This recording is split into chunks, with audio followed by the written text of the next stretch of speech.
Welcome to I on the Illini. We are in November, and we have the team that an Illinois team that's 6-3 going into November. Brett Bielema's changed the way this program is being looked at and the way it performs. And it's nice to be a part of this. And I'm not saying it would be great if they were 9-0 right now, but they're not that. But what a great victory, 35-13. Ked, initial thoughts on this victory? Yes, bowl eligible. Yep. Just put that in perspective. They're bowl eligible for the second consecutive year. Mike, you and I are about the same age, almost months apart. And I'm just going to say, for the young Illinois fans out there, I know you're upset about the college playoff. Mike and I have seen the changes, the way the football program works with college, the NIL. We've seen the college playoffs. This is all new and changes. We've seen Illinois football when it's at its worst. I was at the USC game, and there was bowl representation there to begin with. They know Illinois is going to be a bowl team. You cannot continue to take these for granted. Brett Bielema wants to win games. Is he the best college football coach there is in the country? No. Who is? Who really is? But he's put Illinois on the map. They're competitive. The talent level is great. I will say this, and my job with the IlliniGuys is recruiting. It is better. It is way better. The depth is a lot better.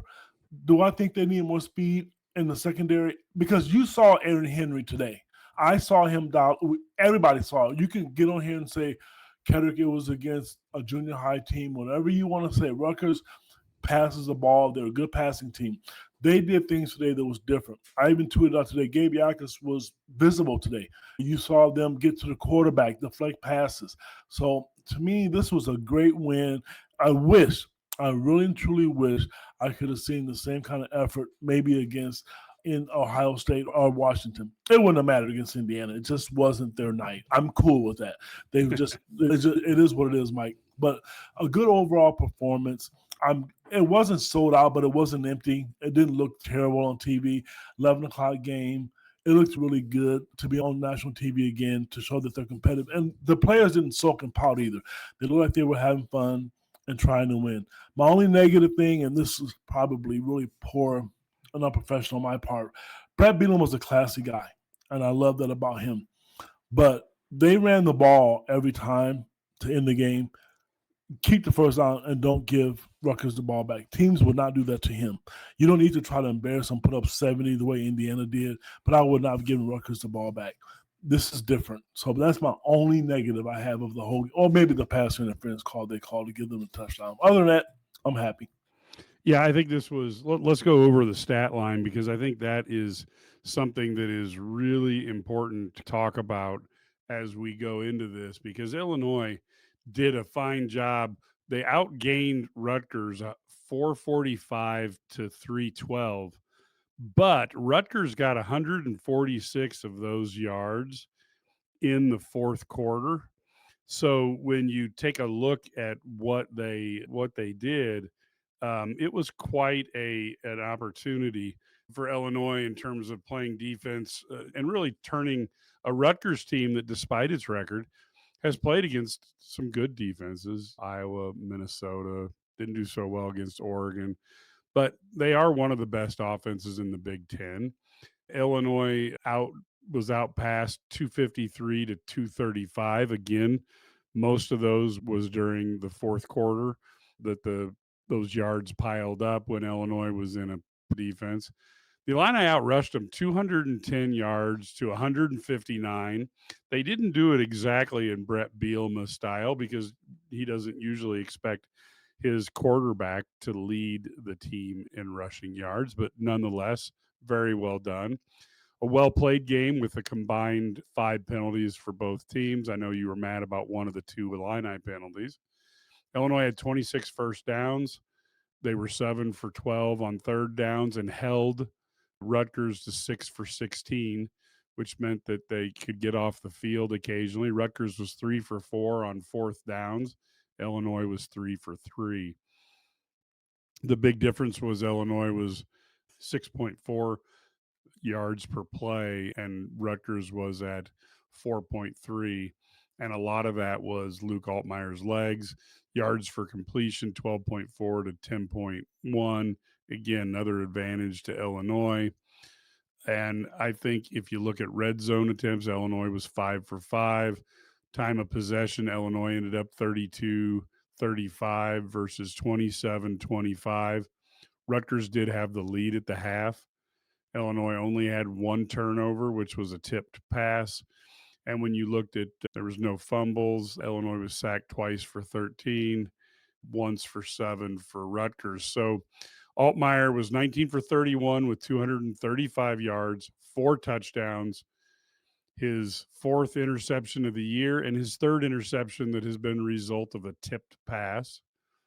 He also led the team at 7 attempts for 88 yards rushing. The Illini ended up doing quite well in that thing. And Ethan Caligmanis, I'm sorry, was 25 for 45 with 253, one touchdown, completed 56% of his passes. For most of the game, Ked, he was well under 50%. I look at this as a really nice showing by the Illinois defense. And say what you want. Again, this we talked with Brian Fonseca, who covers the Rutgers team. This team was the team that the wide receivers have caused damage downfield. Raymond has had opportunity to get yards, and Illinois really held this team down. I thought it was a good defensive effort, and it's really important because next week is a Maryland team, and Illinois needs to go 3-0 to get to that 9-3 record. Mike, you gave out some great statistics. And the one statistic that really sticks out or stands out to me is Rutgers was 6 for 16 on third downs. For weeks, we have all been saying it. Get off the field. Somehow you have to get off the field. Fourth downs, I don't mind they were 3 for 4. I'm cool with that because some of those yards were 2 and 3 yards, and there are plays where there's always a go-to play because Illinois was 3 for 3 themselves. So I'm cool with that. I think that's telling. Now they have to continue to build on it. I think Rutgers is a young team, but they can also pass the ball, and I think they're going to be tested again next week. Maryland, But overall, it was a good performance. I don't want to say I'm concerned, but maybe I am, and maybe you'll agree with me. I just want to see Aiden Lawfrey, Khalil Ballantyne, or maybe Caden Fagan run the ball better. As a team, they had 210 yards rushing, I believe, but a lot of that was Luke Altmaier, and he had 88 of those yards. That's a concern, and it can't be the scheme? Is the guys missing blocks? Today, Khalil Ballantyne, he wasn't his explosive self. He typically doesn't dance around in the backfield. He gets the ball and he goes. So maybe he's not 100% healthy. I don't know. But that's probably a team concern I would really like to see them improve on. Yeah, I would agree. They were, out of the tailback position was 104 yards on 28 carries. So 3.7 yards per carry out of your tailback position is not what Brett Bielema is looking for out of his team. So we know that that's something that he would definitely want some improvement on, and they'll be pushing on that. But for you listening to us here on STL Sports Central in Missouri, get ready. The wait is almost over. DraftKings Sportsbook, America's top-rated sportsbook app, is coming soon to the Show Me state, and you can sign up right now today. New Missouri customers can get $300 in bonus bets when we launch on December 1st. Download now and place a $5 bet when we go live. DraftKings Sportsbook brings everything you need to elevate your game day, including live in-game betting, lightning fast payouts, and endless ways to get in on the action, all right from your phone. And when we officially go live in Missouri, you'll be betting with the Sportsbook app trusted by millions. Safe, secure, and has fast money withdrawals. Download the DraftKings Sportsbook app now and use code STL Sports to grab $300 in bonus bets with just a $5 bet when we go live on December 1st. That's code STL Sports in partnership with DraftKings Sportsbook. Gambling problem? Call 1-800-GAMBLER, 21 plus, Physically present in Missouri. Eligibility restrictions apply. Bonus bets expire 7 days after issuance. Excludes customers who redeem pre-launch sign-up offer. Terms at sportsbook.draftkings.com/promos. And of course, in-game betting. They are always betting. Is Ked going to be the first one to complain about refs, or will it be me in an Illini game? So there's always that. They monitor our Twitter, and then they're like, this idiot already complained. And then boom, they blow the whistle on us. Ked?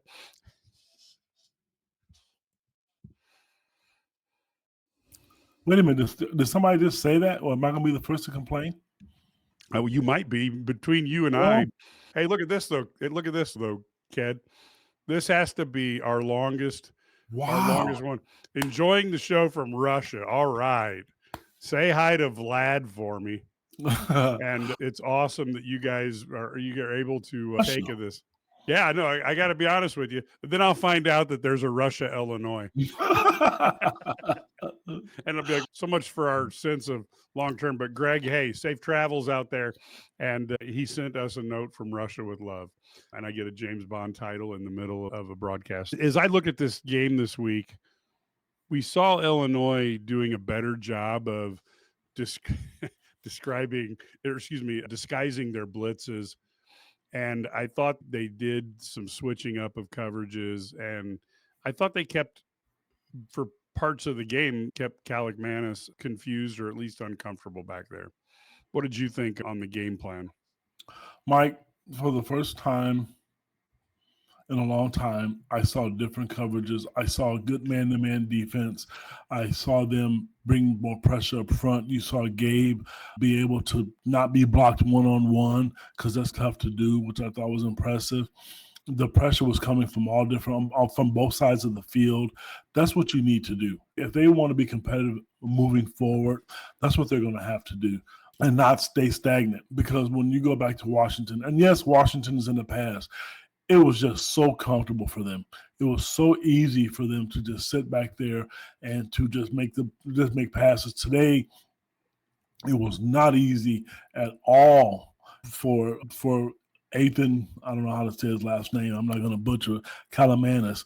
They made it tough for him. He had some good throws. Don't get me wrong, because he did throw for 253 yards. But the different looks, different schemes, because what that does, it gives defensives tough. It gives the quarterback not enough time to make passes down the field. And then it's also, if you can get pressure up front, it gives the backfield, the secondary guys, enough time to cover to go one-on-one. They have their hands on a lot of passes that they deflected. When was the last time we've seen some of those? So that part of it is really good to see. I just want to see it moving forward. I do know there's been heat from everywhere. People can deny it all they want. There's been heat coming from every direction about how the defense has been looking. And it's not just Mike and I talking. I've listened to tons of podcasts and radio stations myself, and I've heard a lot of it. But just moving forward, you got to look to get better. And I will say this, and this is not a knock against the players that are there. Mike and I have always talked about it differently. You got to keep the talent and you got to upgrade the talent. Not that the talent's bad, but you want some outstanding speed back there. You were lucky with Devin Weatherspoon, who was not a highly ranked kid who eventually became a star, but you can't define your program and hoping that your program is going to find Devin Weatherspoons every year, because that's not going to happen. Yeah, I agree. And what a great find he was for Illinois and been a nice ambassador for the team. And the interesting thing is we're seeing that Illinois is going to be playing Maryland. Maryland most likely is going to be coming off of a loss to Indiana. Yet in the first quarter, they are now up 3-0 and have just caused all sorts of havoc on Indiana's first drive. You get into these situations, these are college kids, and you just don't know how the heck they're going to play. And most likely, I think you'll see Indiana obviously blow them out. But again, college kids. I'll tell you what, a 99-yard drive, we don't get to see those very much in any football game. It was Altmaier was clicking on all cylinders. What did you think about the performance of the senior quarterback and a guy that, to be honest with you, will really write himself into the record books probably won't pass up Kurt Kittner, but may pass up everybody who's not named Kittner in a lot of categories. Illinois fans, you're lucky. You have no idea how lucky you are that Luke Altmaier is built differently. He could have left.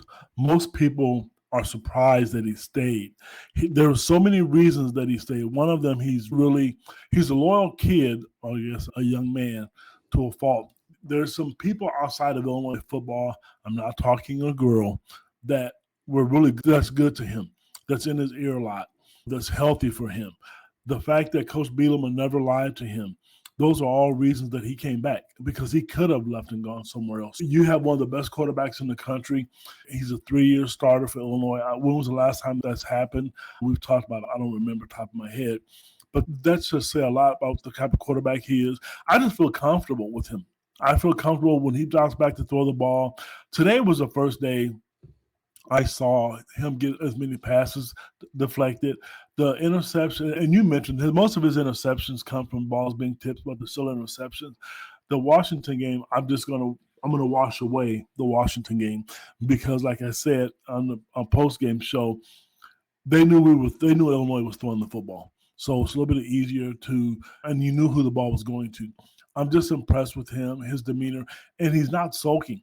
He has said multiple times, I'm not stealing anybody's thunder, that he wants to leave this program, leave a legacy to where the reason why Illinois football is successful is because he had a big part in it, because they're breaking records all for the last 2 years that they're breaking records, and he's a big part of that. You mentioned about himself, but the team as well. There's not a team in the Big Ten, not one team in this Big Ten that he couldn't be the starting quarterback for. If that should tell you how good he is, and that includes Indiana and Ohio State. Yeah, no, I agree. I get to use our saying. I made a shirt. The Illini Guys 316 says the Illinois Fighting Illini just whip your ass. And so that's what we did. The Illini did to Rutgers today. So we're looking forward to being able to use that a few more times here this season, Ked. We got a few games left, and I'll be sending you a shirt. So we'll make sure that it's a takeoff on the Austin 316 shirts that used to be in all over the country when Steve Austin was wrestling. And I'll tell you what, this is so cool to go back in time and think about all those years that you go into November and Illinois is 2-7. No, you know what we think about? 6. We're talking is a basketball season. Exactly. That's what we say all the time, Mike. Yep. And when we started Illini Guys, Lovey was here, and we didn't think we were going to have to cover football that much because we figured Lovey wouldn't that Josh wouldn't fire him and eat any of that money. And I'm happy to say that Josh got the job done by bringing in such a talented coach in Brett Bielema. And looking at the change that he's done, the biggest difference, I would say, people look at Cignetti now and they say, oh, look how quick Indiana's passed us up. Cignetti's a really good coach as well, and he's also got a lot of dollars. So let's hope that some of the Illinois computer billionaires decide they want to help out as well. Talked about the defensive backfield. The only thing I'm sorry, you talked about the running backs. The only thing I was thinking in this game was that Hank Beatty got targeted 4 times, 4 catches for 40 yards. I just think sometimes maybe you don't want to kill a kid because he's not huge. But I'd like to see, maybe when it comes down to it, I'd like to see Hank Beatty get the ball a little more often. I don't know how you feel about that.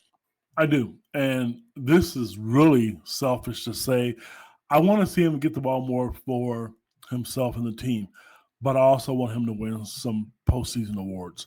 I want to see Illinois players, because Luke Altmaier, as good as he is, he's not going to make first or second team All Big Ten. He's just not. You know who's going to be on the list. And so Hank Beatty is our one guy that we're holding our hat to. I don't know off the top of my head if he was averaging close to 80 yards a game receiving today. And today he only had 40. Hudson Clement finally showed up, who led the team with 84 yards. But I'm a big Hank Beatty fan. I want to see him continue to be one of the top receivers in the country. Mike, we were talking about records. There's a statistic that the Illini Stats has put out. I don't know if you've seen it or not. They have their most wins over a 4-year period in Illinois history.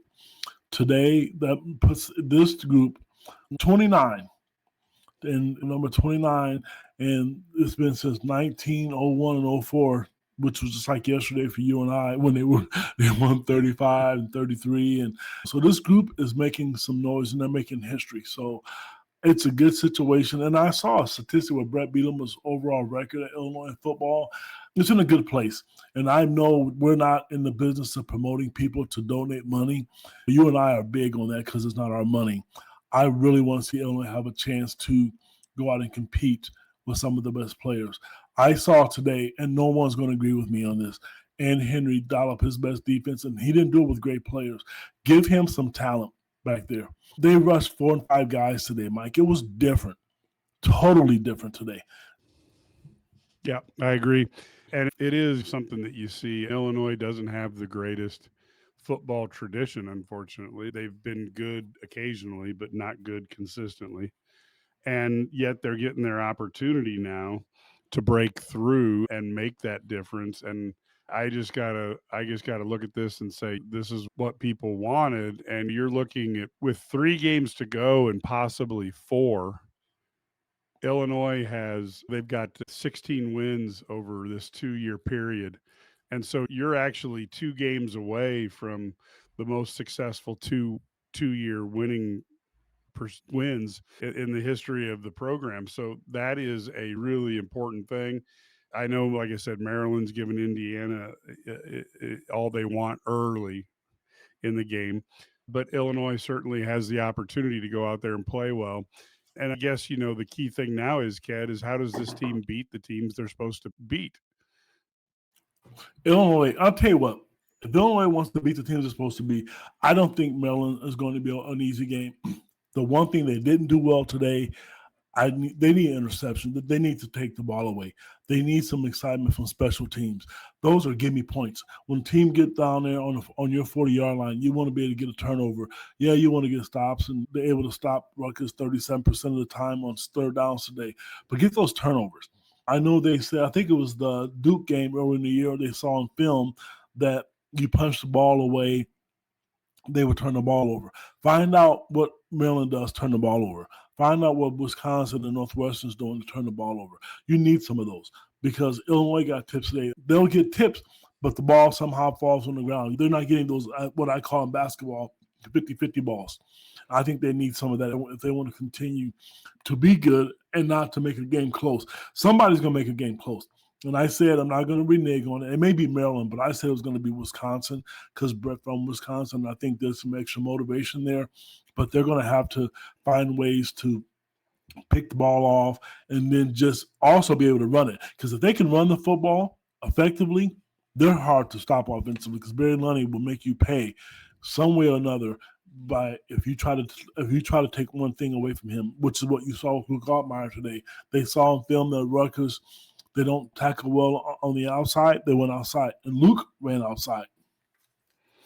Yeah, now I see that I'm not certain I agree that it takes national television humiliation, but I do think what in many times is when you get on the national TV games, that is when you can see, hey, how much money are you spending versus the other teams? And I think that's a big part of it. And then you do have to coach over your head sometimes, and that's where Illinois does sometimes struggle, especially on a national basis. You look at for example, comparing the roster costs, particularly Ohio State, but and the other thing I think that it's very interesting, but the finding the speed is so important. I can't think of a single sport, even as an average player, the guys who killed me were the guys who you had to give them so much space because they could cook you if you got too close and just go around you and leave you in the dust. And when you have to give a player 3 or 4 feet in basketball, or you got to give them 7 yards off the line of scrimmage in football, you've almost lost the play by that point. And I know, Ked, you're looking at some of the best athletes out there. You look at a guy like Terrence Shannon Jr., what he can do physically by moving. And I'm not even talking about his size and strength, but just the speed with which he moves. And Illinois needs to find more of that. And it's a hard thing to find. And the guys who are paying more tend to get more of it. People don't understand the game has changed. It's evolved. Back in the day, if you look at some of the old footage, like I'll use a guy like David Williams, who I thought you and I we know personally and was a stud. He was outstanding back in the day, but today he would be very average from a speed standpoint. The speed of the game is remarkably different. If you if you're an Illinois fan, obviously because you're listening to this show, you think guys are great and they're good college football players. But to get to the league at the next level, you have to be outstanding quick. The linemen are just as fast today. Back in the day, they looked like I do. And you can't do that anymore. Those days are done. They can all run, they can jump, they're athletic. It doesn't matter, left guard, right guard, it doesn't matter. Those kids today, these athletes today are a lot better. And that's what Illinois needs to get. And going off that statement from William, I don't know if it's an embarrassment because it was on national TV. I think these coaches are competitive too. People need to understand that we can sit here and be analysts and people can voice their opinions on social media. If you don't think the coaches see what we see, you're kidding yourself. I don't know what the reason was why they didn't do this before with the defense. I have been told, and I'm the one guy who I'm not criticizing players, but I also like to hold them accountable. I was told a lot of the players were missing assignments. They were also then the coaches were like, what are we doing? What can we do to make sure that they understand? Because they see it, And I don't know if it's just because it's national TV. As long as Illinois, I think, has Josh Whitman leading the charge, because I heard Brad Underwood say last week, Josh is always ahead of the game. There is money out there. If you guys think I'm kidding, you Google some of the richest millionaire and billionaires that are alumni from University of Illinois, you're going to be surprised how long their list is.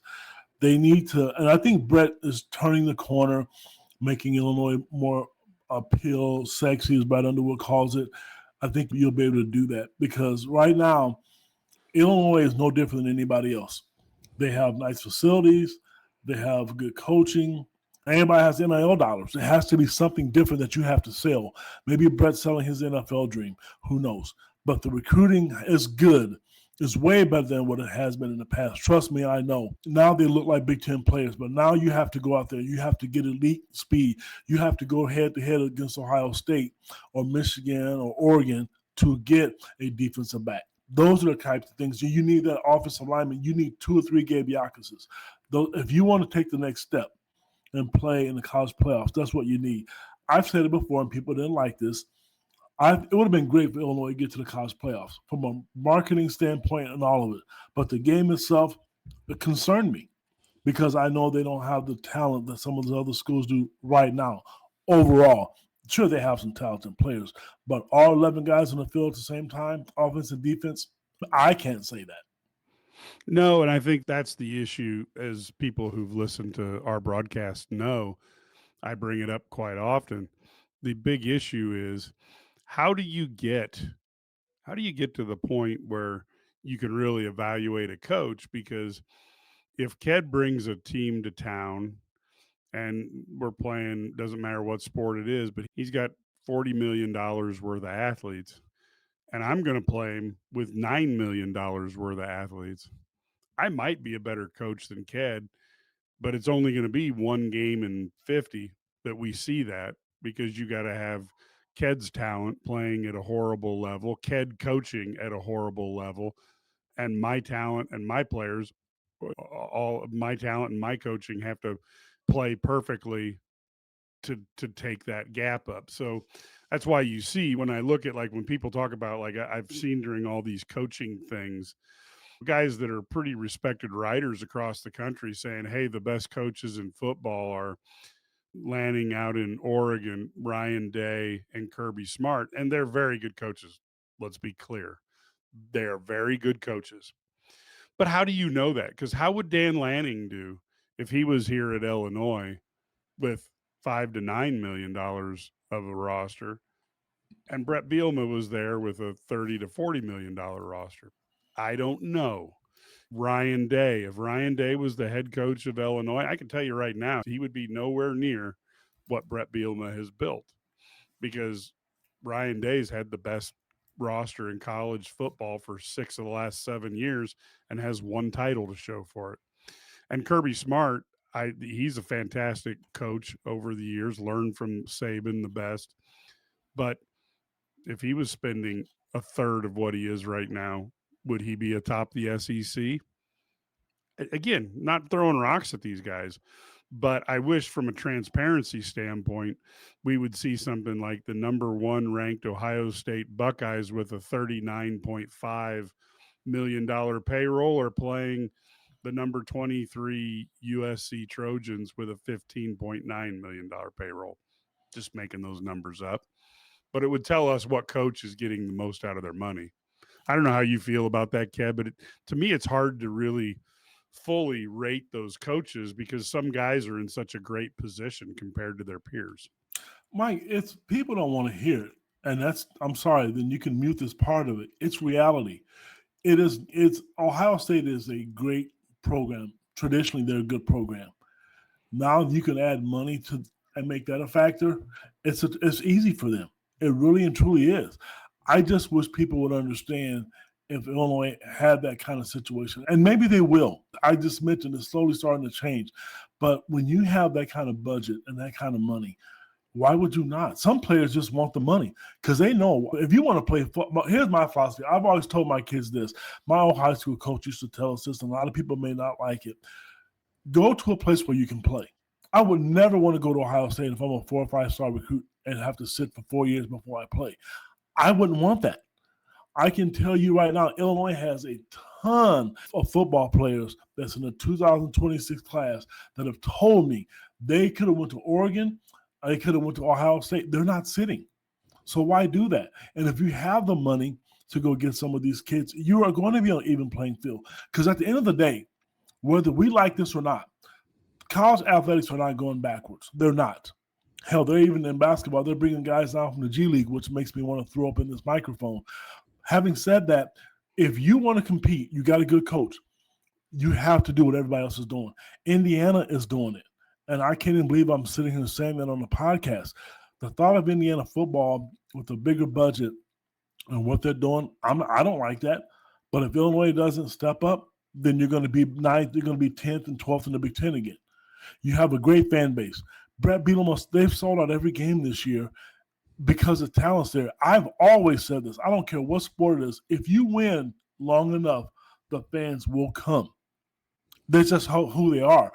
Every program can't say that. So I do think money's an issue. I do think some kids, they do talk that. I can tell you this. There's basketball recruits that I know that I've talked to. I know this is a football show that won't even entertain your school unless they know how much money they're going to get up front. They won't even entertain it. They've said it to me. I've heard it before. And so football's got to be no different. So when you see a kid, like there was a kid today, I'm not saying this is the case today, Alex Costanza, a kid that Illinois really wanted. Yeah, I'm not saying the money became an issue. Something had to be in play. You're going to pick Georgetown over Illinois? Come on, people, wake up. Yeah, I think that's right. Speaking, though, of waking up, one of the things that I wanted to talk a little bit about is Delete Me.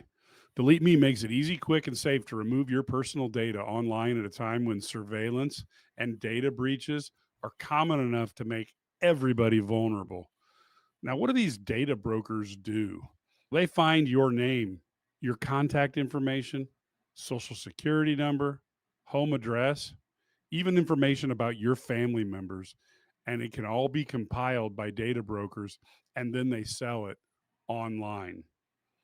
Now, unfortunately, if you might know somebody who's been a victim of identity theft, harassment, doxing, if you haven't, you probably know somebody who has. And guess what? Delete Me can help. Take control of your data, keep your private life private by signing up for Delete Me now at a special discount for our listeners. Get 20% off your Delete Me plan when you go to join deleteme.com/HIT and use promo code HIT at checkout. It's the only way to get 20% off is to go to joindeleteme.com/HIT and enter code HIT at checkout. That's joindeleteme.com/HIT, code HIT. Thanks so much for the Delete Me for supporting us. Ked, I know that it's basically a lot of stuff that is important for people out there. So take a look at Delete Me. Mike, can I make a comment? Yep. You highlighted it. Okay, William, let me tell you why I do it. Mike can speak for himself. I do it because my job is recruiting. Let me give you a little bit of history with it. That means I will talk to a kid, I will see a kid, and they bring it up to me. They will say to me, Illinois has lost football players because it is an issue. I'm sorry you don't like to hear it. I'm sorry, it's a fact of reality. Kids, I'm not going to throw a kid under a bus. They have said it. Brett Bielema it was 2 years ago. He was really mad. They lost a player that they knew was coming. And then somebody came in and just threw a bunch of money to this kid, and he went to a SEC school. Kudos for the kid doing it. So this isn't an issue where we're pretending that it doesn't happen. I'm sorry that we're talking about it on the show, but if you want to take the next step, you don't need the coaching is there. They've proven that they can coach, but the donor money does matter because everybody else is doing it. When you want to stay in the top 5 or 6 of the Big Ten, how do you expect to do that? How do you expect to go to when you know you're going to go to Oregon next year, or when you know you're going to play Ohio State on the road or Michigan? It's different because let's face it, Ohio State, Oregon, and Michigan, they have strong traditions. Illinois doesn't have that. So they're behind the A-ball to begin with. So you're asking a coach like Brett Bielema to go compete for national titles with less talent. That's why. So if the kids in the NIL, the NCAA didn't make it an issue, I would never say anything. But the fact of the matter is, when a kid will say to me, you know what, the facilities are better here at Ohio State, they have more money, there's more fan support. That happens. I'm telling you, I've done this for over 20 years. Kids will say to me, hell, you can ask former football players. They're in all the facilities that are there.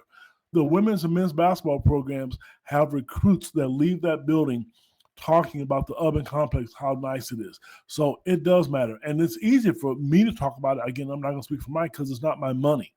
But it does drive college athletics now. Yeah, look, the fact of the matter is we're going to be pretty much straight shooters on stuff.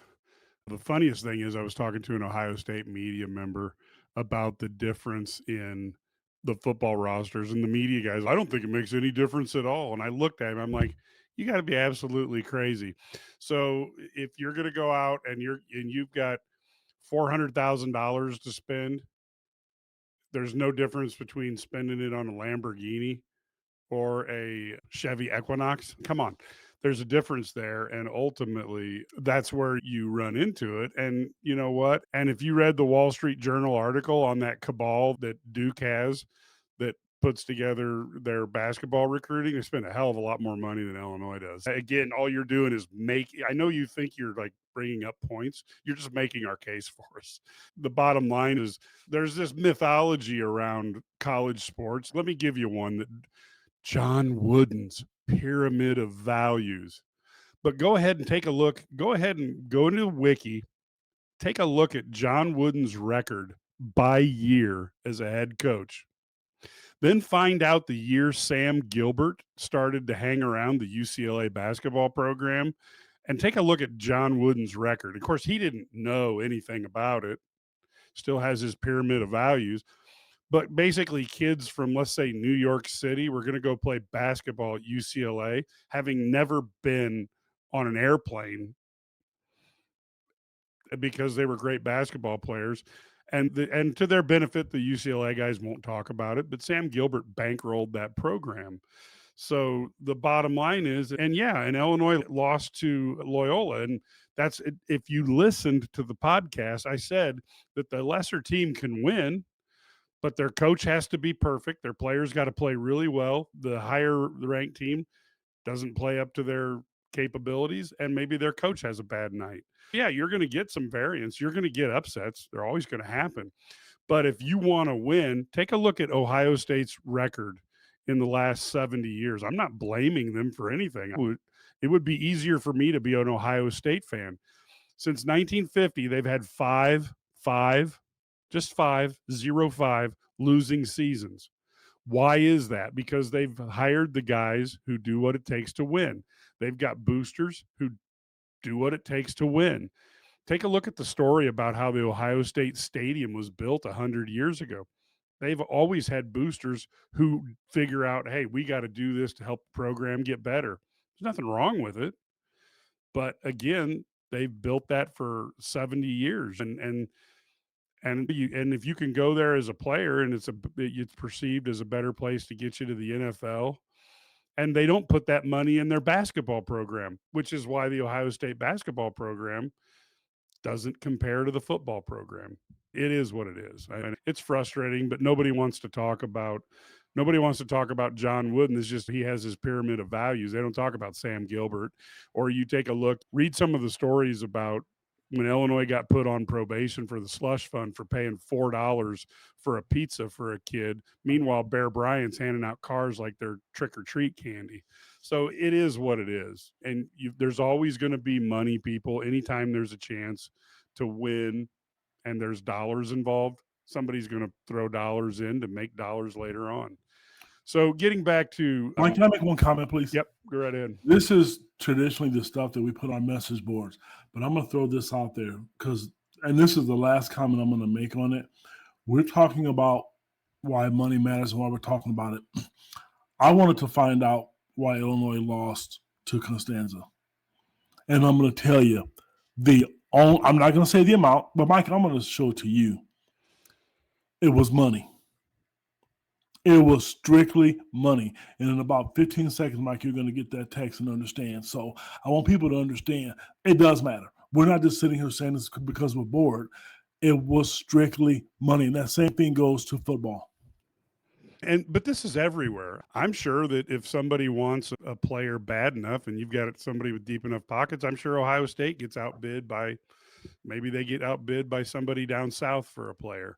It happens to everybody. It just depends. If you have 35 million to spend and another team has 10 million to spend, the team with 35 million is going to get outbid many less times than the team with 9 million. That's all it is saying. And I do think the other thing that's realistic is it'd be great if you could just do a real cap. You could say, okay, you know what? Every team if you can raise up to X million dollars, and if you can raise that much, you can't raise any more. But people will still cheat. It's not if everybody could get a certain number. It's not like Ohio State and Georgia would be like, oh, shucky darns. There's a 5-star defensive tackle in Chicago. I guess he's going to University of Illinois because we're out of money. That's just not the way it works. But anyway, the Illinois team has done phenomenal, and Brett Bielema's done it on less of a budget than some of his peers. That's why I have such respect for Brett Bielema. You can say what you want. Is he perfect? No human being is, but he's doing it on a much lesser budget. It gives me a modicum of respect. Now, on the other end of the spectrum, you have guys who win national titles. Kirby Smart's won a couple of them, and that's really hard to do, even if you have the best team. Ryan Day, you tip your hat to him because, hey, that's excellent. Dan Lanning hasn't been able to do that, even though he's got a lot of money spent. So it's just different set of challenges, and you just have less of a margin for error when your budget is that much lower than your peers. You just can't make as many mistakes. The New York Yankees have how many World Series, and the Kansas City Royals have a much less. And part of it is because the Royals don't spend as much money. So the years that it all comes together for them there are many fewer years than what you would see in New York because they spend more money. So getting back to this game, the other thing I think that we talked about about the defense. Offensively, my biggest concern is I think the running backs need to break free. We want Altmaier not to get hit as much. So then that puts you into a final thing of the offensive line has to play better. I thought they played better today, but they need to continue to elevate their game as it goes on.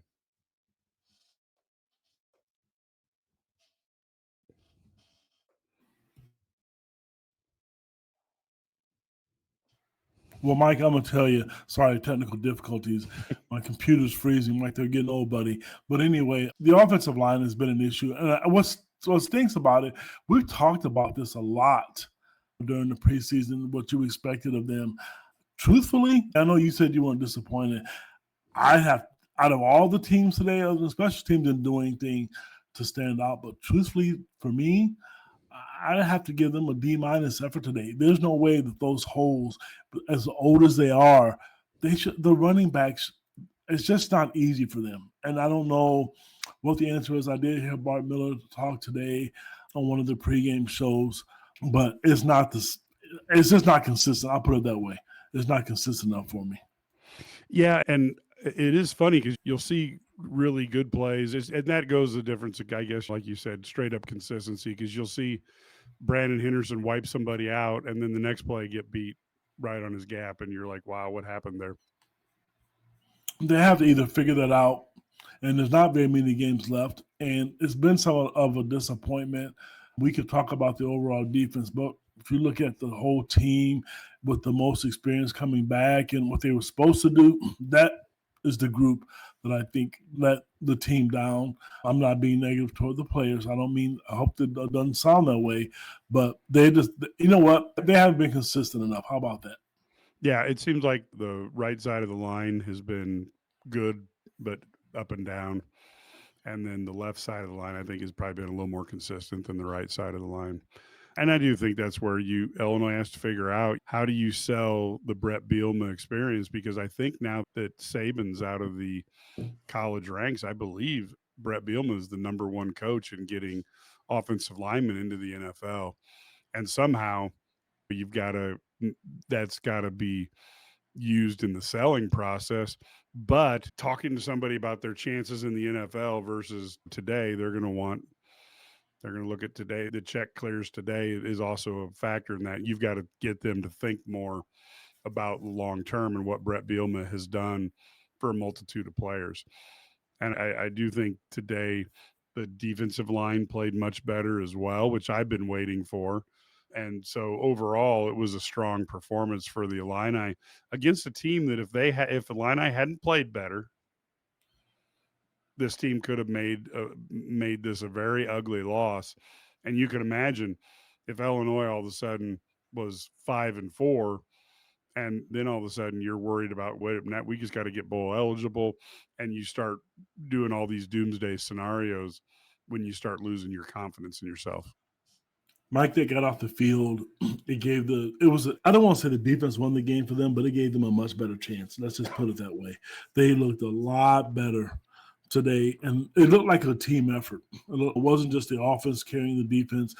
What I really want to see, and I mentioned this about 20 minutes ago, do it again next week.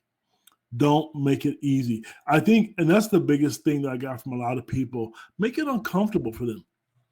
I remember one of my coach in college said to me, "How do you feel when people get into you and make it uncomfortable? What does that feel like?" And you don't like it. So return the favor. Do it to them. If you don't like somebody pressuring you and getting into your face and all in your space or in your bubble, then you do the same thing. So that's the way I would do. Because just out of all the games, the Washington game, it literally looked like they were just rushing. I know it's impossible. One guy.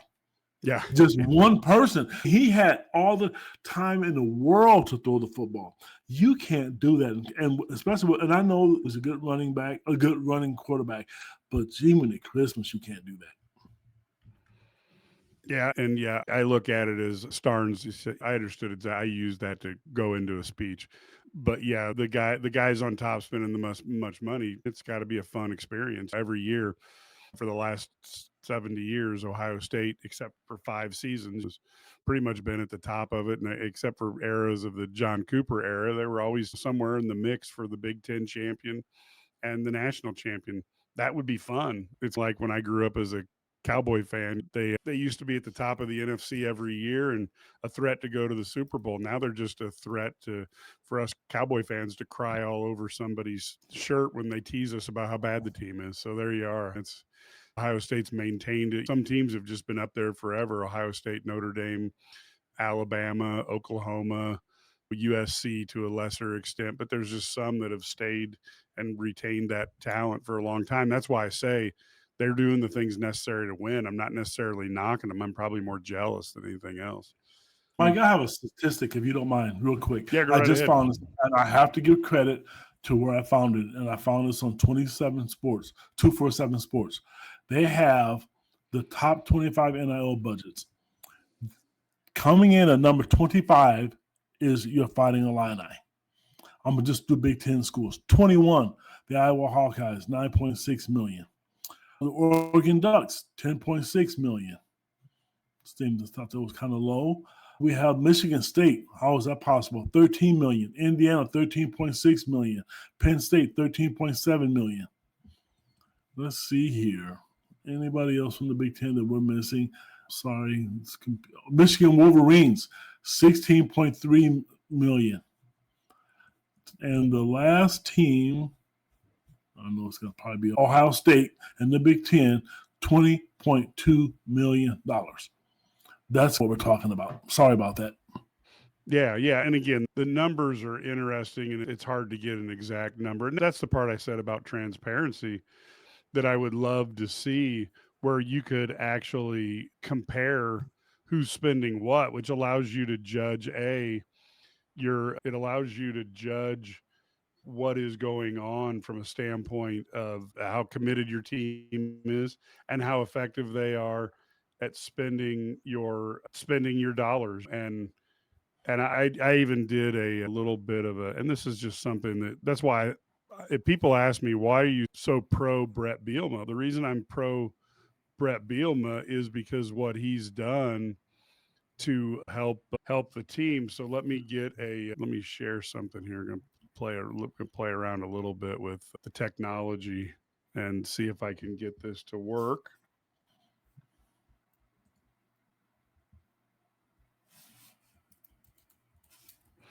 So if we get lucky here,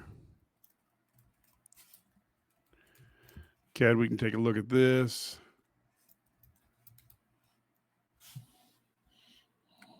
Okay. It's coming. So let's see if we can get this to work. It is. There we are. There we go. So if you take a look at this, here is, now this was from a year ago. So you have seasons with 4-0 starts, because we're just talking about that. Since 1951, at the time, Illinois had 2024, Illinois had 3, whereas Ohio State had 33 years that they started off 4-0. And then years with losing records since 1951, there were 4. And then Illinois had 46. And then seasons with less than 3 wins. It's never happened at Ohio State. Illinois had 15 times just since 51. So again, and I've got another chart which isn't in front of me right now that I've just got that has basically number of 12 win season, 14, 13, 12, 11, 10 win seasons, and compared the two. So it's just an idea. It's a tough world, and Ohio State's on top, and they've earned it by doing the right things over decades. And so finally now, Kat, as we kind of wrap this up, where do you see the Illini program going? They're gonna have Maryland coming in next week. Maryland's going to be coming off of what I think will end up being a very physical game against Indiana, and you're going to have a guy who needs to get a win. How do you see that game shaping up? I watched Maryland earlier in the year. Going into the season, they weren't a concern for me. Now I am. You have a former coach there who coached at Illinois before. Their backs, everybody, if you think about it, Mike, everybody's backs against the wall this late in the season. Everybody's either fighting for a job, fighting for that bowl game.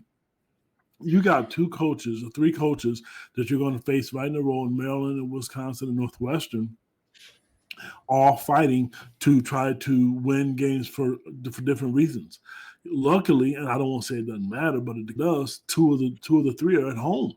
So Maryland is athletic enough, and they can put some points on the board. Again, I watched them play early in the year. I don't have the Indiana game on in front of me, but I will watch it later throughout the week because I always try to watch the Illinois' next opponent a couple times. I don't think it's going to be easy. I think they're athletic. I think the defense has to show up again, whatever that case may be, and find out what they don't do well. And you have to exploit that. There's enough game footage out there, game tape out there now on every team to find out what they don't do well. And every team has that except for a few. Yep. All right, Kev. Thanks for coming on here. We got Matt Stevens, who's just come up from the bowels of Gees Memorial Stadium, interviewing players and seeing what's going on. Matt, I thought Illinois' defense definitely played well against a Rutgers offense that it may not be quite Washington's octane, but statistically has played very well this year. And Illinois held them to 312 yards, but 146 of those were in the fourth quarter when the game was not in session. So I know this sounds like a dumb question, but what was the mood down there? Who also thought the defense played really well? The head coach thought the defense played really well. And I made a joke when I was on the sidelines with 5 minutes to go, and the game was obviously not in doubt. I leaned over to a colleague of mine and I said, you know what? I'll give Brett Bielema everything in my wallet today if he walks in there and says, the game ball went to Aaron Henry. I thought they played really well. And I know there was a lot written, and none of it was true. And you guys don't know what we do in our building. I've been doing this for 17 years, and I know my team better than anybody in this building, currently in this room. So I don't want to hear it anymore. And up until I don't want to hear it anymore, he did every bit of that. The head coach literally said, I think the biggest problem was from a management standpoint, Aaron Henry didn't know that I had full confidence in him. And he needed to be told that I have full confidence in him and I needed to help him. And I wasn't doing that as a manager. So we're going to start doing that. And I think for all the people that want Aaron Henry to get fired, I just don't. The head coach has gone out of his way to literally say, if we help Aaron Henry out and we play and execute, the 11 guys execute, it's not the calls, it's not the guy that's calling it, it's not the guy that's scheming it up.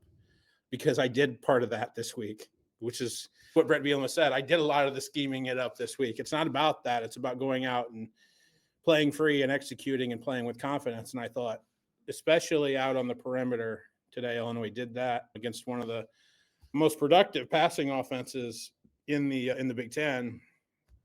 And they had 8 pass deflections and had a lot of success out on the perimeter. So, that fed into Gabe Yakus being able to get pressures and sacks, the defensive line being able to contain the Rutgers run game. And from that standpoint, really, Rutgers got 6 points until it was, they really kept him out of the end zone for three. They did keep him out of the end zone for 3 quarters. And from that standpoint, I think the defense had a real big bounce back weekend and one they really needed. And their head coach kind of wanted to wag his finger at everybody and go, hey, I know what I'm doing here. And you don't know what I know. Okay. And so leave me alone and back off. And I think he knew that he had earned some capital today to be able to do the whole leave me alone and back off thing. And we go into these last 3 games with the idea that Illinois can really feel like that they're the decided favorite in all 3 of those games. And really, if they execute on both sides of the ball like they did today, they should comfortably win just like they did today.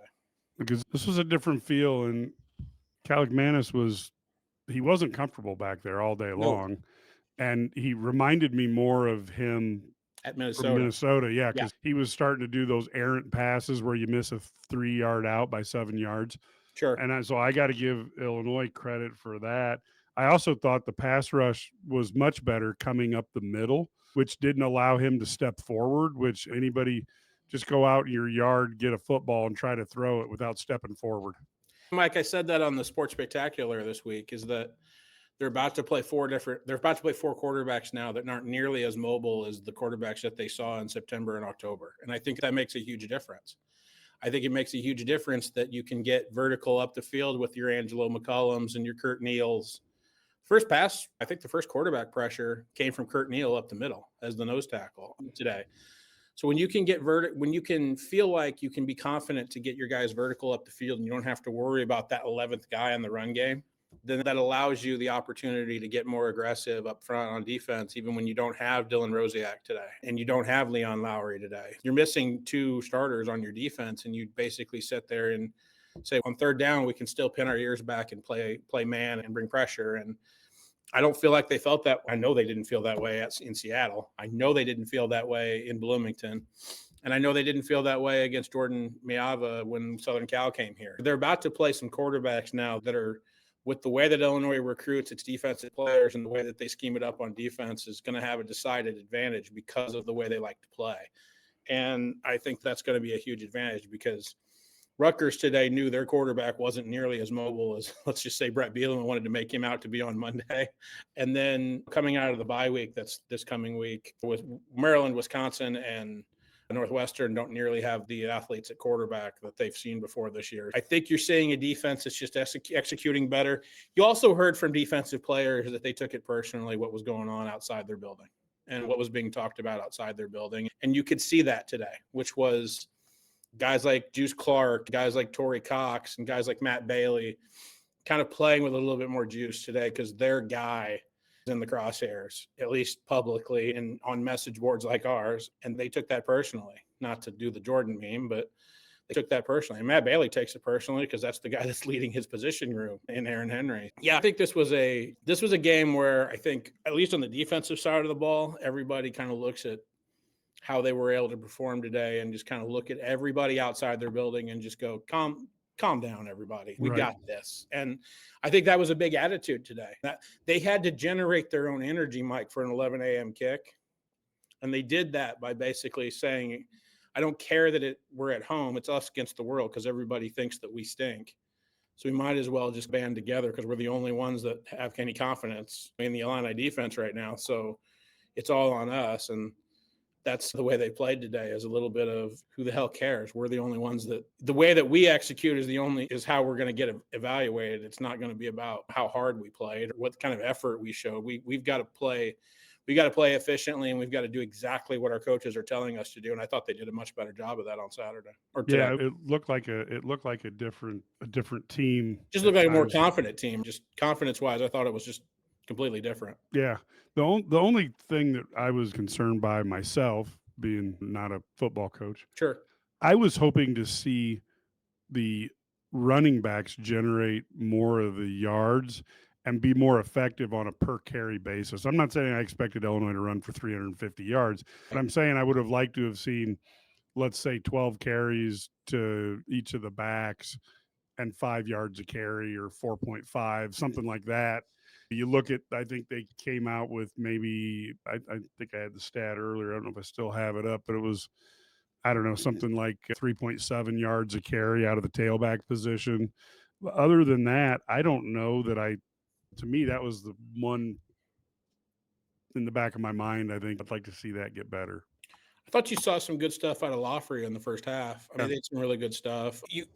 I thought Barry Lunny almost gave away the plan on Monday, which was when he said, hey guys, and I said it in our film review, like out of the Seattle game, where Barry on Monday comes to us and says, yeah, I think I want to get Luke more involved in the run game.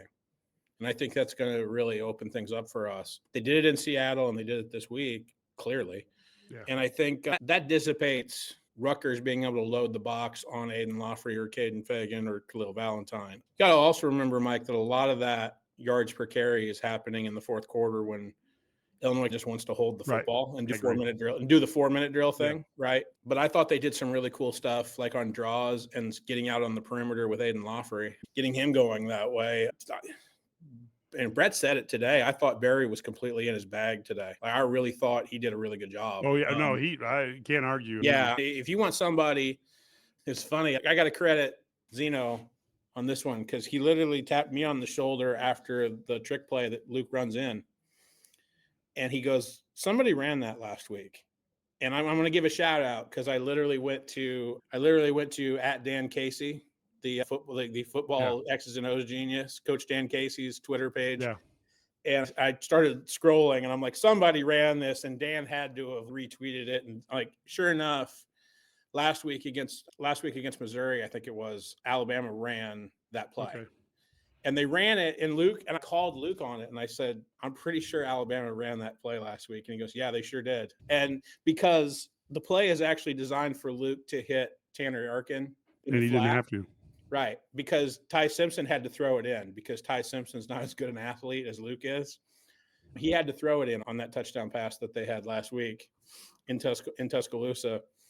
And Luke looked at me and he goes, it's the exact same play. We stole it from him. And it wasn't in our book until Thursday when Barry was like, hey, I want to throw this in the walkthrough and we're going to do it. And he goes, I'm going to have, and then Luke, who went to the Manning Academy this year in Louisiana with Ty Simpson, I think Ty was his roommate, but I'm not entirely sure about that. I could be wrong.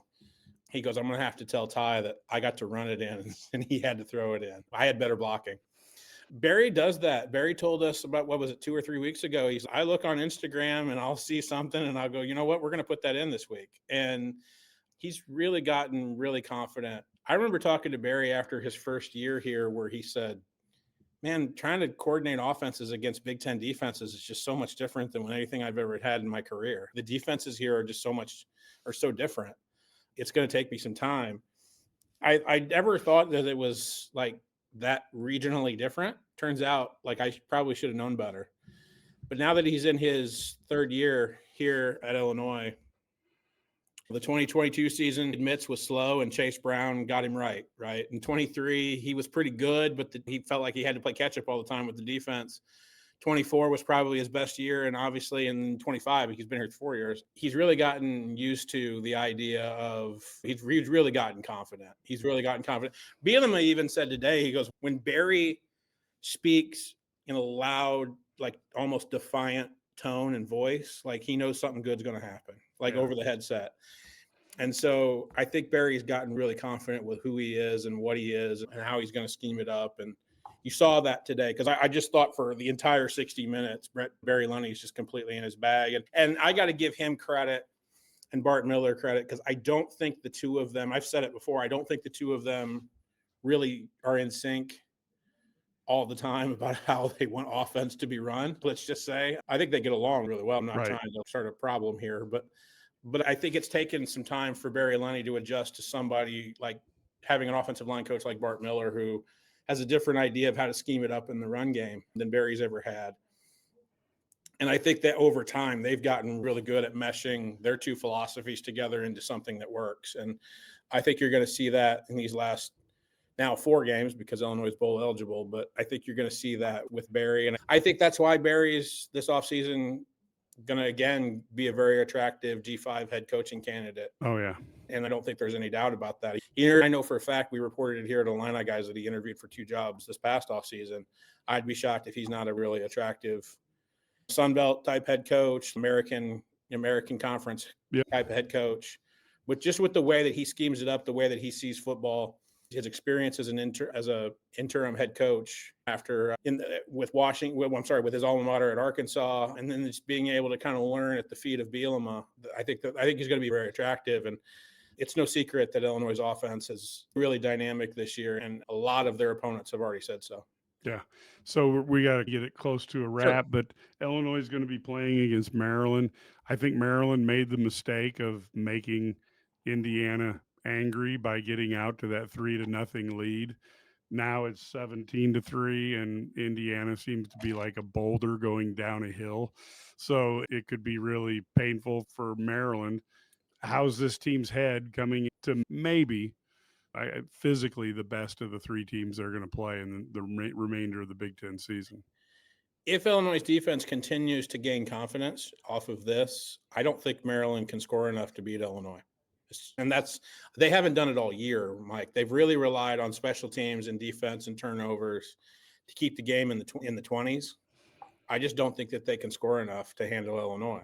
And that's where I see this. I think Locke has really done a yeoman's job of trying to get everything he can out of this offense this year. Yep. It's a very young Maryland team. And it's also a team that's got a little bit of, I would say it's Walking Dead in the sense that I think there's a lot of fan fatigue with Locke. But then again, I think it's like what you saw today with Shiano, where I think a lot of the Rutgers fans realize if it's not going to work with Shiano, it's not going to work. I think a lot of Maryland people really feel like if it's not going to work with Locks, it's not going to work. So with the way he's able to recruit in the DMV area, but no, I don't think Maryland can score enough to, if Illinois doesn't turn it over, if Illinois executes on offense, and if Illinois' defense continues to get a lot of confidence, I think Illinois should be a similar type favorite that they were today against Rutgers. One of the things I think that's really interesting, Mike, is that I think that there's something to be said for, again, these quarterbacks that Illinois is going to face these last three games. You always have to, you have to put salt in everything that Brett Bielema says on this topic. But he said that Dylan Rosiak should be back after the bowl game. He said that Leon Lowry was really close, and they just couldn't get him across the finish line to play him. Okay, cool. If those two guys come back, the defense then has even more confidence. And I think Illinois can win a home game against Rutgers. I just flat out I do. And then I think whoever Wisconsin plays at quarterback is not a dual threat factor. And that's a huge win for Illinois. And then if Preston Stone is healthy enough at the end of the year, I think that we know he's not a dual threat, and we know that he likes to throw it to the other team. So that's a big thing for Illinois. So I think that, like I said to you, what was it, a month ago, I thought Illinois' defense would regress to the mean, meaning get a lot better, and then everybody plays better teams in November. So they come down, and as Illinois' defense comes up, I thought the big thing was I thought the big thing came out of today was you had Brett Bielema acknowledge the big elephant in the room and go, hey, shut up. Like everybody, he's my guy. Leave me alone. And there was a performance like 4 hours earlier, for the last 4 hours, that kind of justified I won't say a middle finger, but kind of, hey, leave me alone kind of thing. And so that was the most interesting thing that came out of today, because I think 8 years ago, we would have made a big deal today about Illinois being bowl eligible. And we talked about that earlier, Matt. And Luke Altmaier just goes, oh yeah, we won 6 games. That's cool. Yeah. That's where this program is now. And it's fun when you go, oh yeah, we were like, I'm not going to name him because it'll embarrass him, but I had a colleague on our beat kind of just continually ask guys about how excited they are about having a 13th game and getting bowl eligible and getting to the 6th win. And everybody was like, we thought we were a bowl eligible team all year. I mean, that in the same way that I don't think the CFP was at the top of the expectation chart, I'm telling you that bowl eligibility was at the bottom. I know that for a fact. Hey, look, that's where the program is, and you can have a get-right game against a Rutgers. I don't know if Illinois – Mike, again, we're dealing with an idea that in 2025, I think it's obviously almost been a decade where Illinois in the league feels like they have a get-right game. So that's what this was today for so many different reasons, and Illinois executed it really well. Yeah, go ahead. They stopped a streak, and Illinois being relevant in November, it's so much better to see a 6-3 team versus a 2-7 team that we've been treated to in the pre-Bielema era so many times. There's a chance for Illinois to be a double-digit favorite in each of the last 3 games in order for them to get to another 9-3 regular season. Yeah, that's pretty impressive. And if you would have told me, this is where I tell it to Bielema's face. Yeah, he knows it, but if you would have told me that he was going to have this team at this height, I would have said, I don't know if you can do that. And man, he proved me wrong up one side and down the other. And I've never been so happy. This is what Illinois needs. Any final thoughts then? And then we will wrap this puppy up. Like I said, a get-right game where you win by 22 and everything just felt comfortable. I think that's what this was today. And I think with the matchup that Illinois defense is going to see in the last 3 weeks, coming off of again, probably another much needed bye week just to get right, Illinois defense could look a lot better than they did in September and October, just simply because I think the matchup's better. And not because these teams stink. It's a specific quarterback scheme that they're more prepared to play right now than an all over the place offensive scheme that they've seen in September and October. And from that standpoint, if the defense continues to build confidence, let Illinois get to 9-3. And then, Mike, you and I both go on the Illinois IlliniGuys message board and see what the comments are about the offseason, because I've said it before and I'll say it again. Let them go to 9-3 and then tell me exactly what you think is really wrong. And again, Illinois is at a place now under Brett Bielema in year 5 where this is an absolute get-right game where I think there would have been a lot of panic had Illinois either struggled or lost. And they showed up today as a 13-point favorite and took care of business. And you're seeing that a lot more now in year 5 of the Bielema era. Yep, I totally agree. So, folks, if you've enjoyed this conversation, you can always join at IlliniGuys.com. Please, we would love to have you join there, be a member. We greatly value creating a community and having folks enjoying Illini sports together. $99 a year, basically 27 cents a day. That allows us to give you all the coverage that we can get you. Allows us to fly Matt and others across the country when Illinois plays in this new expanded Big Ten, or Coach Underwood wants to be in New York City. Allows us to be able to cover that effectively for you. So please think about joining there. And what the key is, you get all of our articles, plus you get the message boards, which are awesome.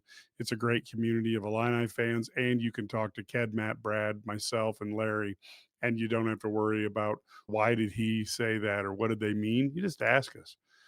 It's a lot of fun. Of course, you can follow us on IlliniGuys.com's YouTube page. You can obviously get us here at the St. Louis Sports Central YouTube page as well. And of course, get to us on our X pages as well. Again, more ways you could follow us, more ways we can get you information on the Illini, the Big Ten, and college sports in general. And we have our Illini Guys Sports Spectacular radio show that's out there. Please tune us in or get that podcast. And our Eye on the Illini podcast is a lot of fun. And in 2 days, the Fighting Illini are starting the basketball season, so we'll be here Monday night to cover that game. Until then, folks, go Illini.